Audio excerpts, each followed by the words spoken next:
صاحب سے ذکر بھی کیا، چونکہ علماء کرام کی کثیر تعداد موجود ہیں تو اس مسئلے کو ہائی لائٹ کرنا اور اجاگر کرنا میرے لیے بہت ضروری ہے۔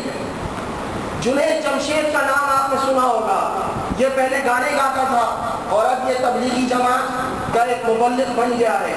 شاید بہت سے لوگوں نے اس کی انٹرنیٹ پہ وہ کلپ دیکھی ہے کہ اس نے ام المؤمنین سیدتنا عائشہ صدیقہ رضی اللہ تعالیٰ عنہ کی شان میں ایسی گستاخی کی ہے کہ ایک مسلمان اس کو سنے تو اس کا جو ہے وہ خون کھول اٹھتا ہے، وہ کہیں درد دے رہا ہے، اور میں صرف آپ کو بتانے کے لیے اس کی باتیں دہرا رہا ہوں۔ وہ کہتا ہے کہ حضرت عائشہ صدیقہ رضی اللہ تعالیٰ عنہ حضور کی بہت چہیتی تھی اور حضور ان سے بہت محبت فرماتے تھے۔ تو ایک دن حضور صلی اللہ علیہ وسلم گھر پر تشریف لائے اور حضرت عائشہ صدیقہ رضی اللہ تعالیٰ عنہ سر پر رومال باندھ کر لیٹی نہیں تھی، تو سرکار صلی اللہ علیہ وسلم نے فرمایا کہ عائشہ کیا ہوا؟ تو حضرت عائشہ رضی اللہ تعالیٰ عنہ نے فرمایا کہ ہائے ہائے ہائے، اس نے یہ ڈرامائی انداز میں فرمایا کہ یا رسول اللہ میرے سر میں بہت درد ہو رہا ہے۔ تو حضور نبی کریم صلی اللہ علیہ وسلم نے فرمایا، اب دوستو یہ سرکار اور ازواج مطہرات کے گھریلو زندگی ہے، ازواجی زندگی ہے۔ سرکار نے فرمایا کہ عائشہ اگر تم اسی مرض پر تمہارا انتقال ہو جائے اور میں تمہاری تجہیز و تکفین کروں اور تمہاری نماز جنازہ پڑھوں تو کتنا ہی اچھا ہوگا۔ اب یہ جنید جمشید، یہ گویا، یہ زنخہ کس طرح بیان کر رہا ہے؟ اس نے کہا کہ حضرت عائشہ صدیقہ ایک دم سے کھڑی ہو گئی اور اپنا رومال اٹھا کر انہوں نے سر سے اتار دیا اور سرکار سے فرمانے لگی کہ آپ تو چاہتے یہی ہیں کہ میں مر جاؤں اور آپ دوسری عورت کو پڑھ لیں۔ اس طریقے سے اس نے یہ بیان کیا اور پھر یہ کہتا ہے، یہ جملہ علماء کرام آپ کی خدمت میں عرض کر رہا ہوں، پھر کہتا ہے کہ عورت چاہے نبی کی صحبت میں ہی کیوں نہ ہو پھر بھی نہیں بدلتی۔ ارے بدبخت، تو کس ہستی کے بارے میں لب کشائی کر رہا ہے؟ تو کس خاتون کے بارے میں بات کر رہا ہے؟ یہ ام المؤمنین ہے جن کے بارے میں قرآن مجید میں فرمایا گیا کہ ازواج مطہرات آپ عام عورتوں کی طرح نہیں ہو، اور پھر سیدتنا عائشہ صدیقہ رضی اللہ تعالیٰ عنہ کے بارے میں یہ کوئی عام خاتون ہے، یہ امت کی ماں ہے جن سے آزادی امت کو پہنچا۔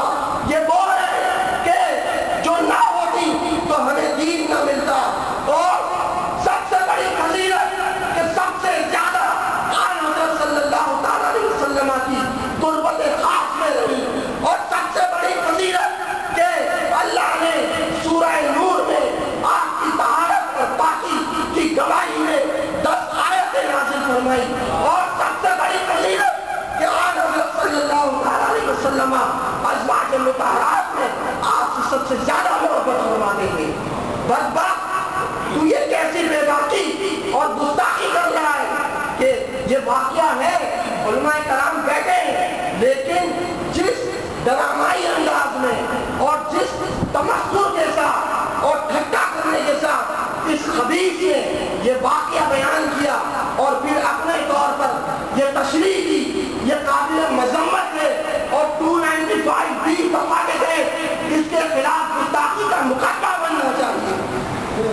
تو دوستو اور علماء کرام، اصل میں بہت بڑے بڑے پیسے والے اس سے دھن گاتے ہیں، اور جب ہم ان کے خلاف بات کرتے ہیں تو لوگ کہتے ہیں ان کے خلاف آپ بولو نہیں۔ تو یہ علماء کرام بیٹھے ہیں، ایک کارکنان جماعت اہل سنت، اپنے لوگوں کو بتاؤ کہ یہ اس کا عقیدہ کیا ہے اور یہ کتنا بڑا گستاخ ہے۔ یہ خود بھی گستاخ ہے اور اس کا استاد طارق جمیل یہ اس سے بڑا گستاخ ہے۔ اس کی بھی ایک ویڈیو آئی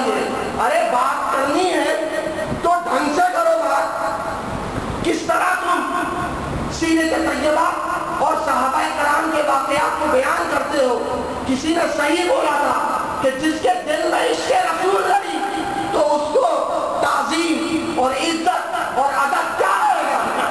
تو پنجاب کے علاقے بہاری میں یہ طارق جمیل تقریر کرتے ہوئے کہہ رہا ہے کہ امام حسین پاگل تھے جو کربلا چلے گئے، اپنی جان دے دی۔ اے بہاری والوں، تم کیا دیگے ہی پکاتے رہو گے، جھنڈیاں ہی لگاتے رہو گے؟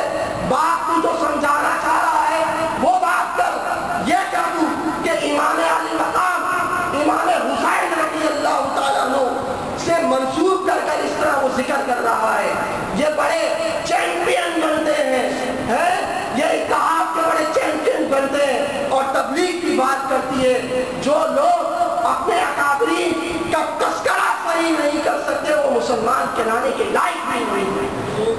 یہ باتیں میں نے آپ کو بتائی ہیں، انٹرنیٹ پر موجود ہیں، یہ ارشد بھائی وغیرہ یہ سب سوشل میڈیا پر ہوتے ہیں، آپ خود جا کے دیکھیں اور اپنے ایمان سے فیصلہ کریں، اپنے دل سے پوچھیں کہ یہ کس قدر بے باکی کر رہے ہیں۔ اللہ تبارک و تعالی جماعت اہل سنت کو ترقی عطا فرمائے اور آپ تمام حضرات کو اس مسلک اور اس جماعت کے لیے ہمہ گوش کام کرنے کی توفیق عطا فرمائے۔